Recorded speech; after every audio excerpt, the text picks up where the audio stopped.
again, thank you, media, me support, main thing. And first thing, Srini bro, ఇవాళ మీతో మొదలు పెడదాం.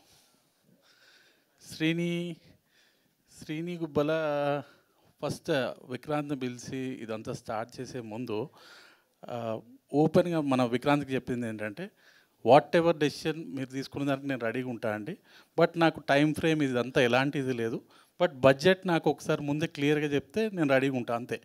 మనోడికి ఎలాంటి లిమిటేషన్స్ కానీ ఎలాంటి ఇవి రెస్ట్రిక్షన్స్ పెట్టలేదు. అందుకు విక్రాంత్ కూడా ప్రశాంతంగా చేశాడు అనుకుంటున్నాను నేను కూడా. And the things sports background వస్తే ఈ మూవీ 90s కిడ్స్ అందరికీ ఎక్కుతుంది. అండ్ ఆ తర్వాత వాళ్ళకి ఎందుకు వస్తుంది అంటే, ఆమె స్పోర్ట్స్ బ్యాక్గ్రౌండ్, నేను ఇండియా వర్సెస్ క్యూబా ఫైట్ చేశాను బాక్సింగ్. ఆ టైంలో పేపర్లో మాకు ఎక్కడ ఒక చిన్న master Krishna Chaitanya son of so and son వచ్చేది. ఇప్పుడు స్కోప్ చాలా ఉంది అందరికీ.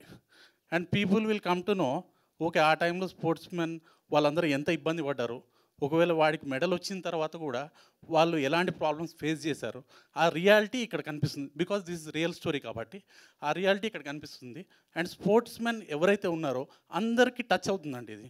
అండ్ ఈ జనరేషన్ కిడ్స్కి, ఓహో ఆ టైంలో ఇంత ప్రాబ్లం ఫేస్ చేశారా, ఇప్పుడు మనకి సోషల్ మీడియా ఇవన్నీ ఇంత హెల్ప్ఫుల్గా ఉన్నాయా అని ఈ జనరేషన్ కిడ్స్ కూడా బాగా క్లియర్గా అర్థమయ్యేటట్టు విక్రాంత్ చూపించాడు. Okay, please come. Okay Vikrant will take. Thank you అండి, థ్యాంక్ యూ సో మచ్.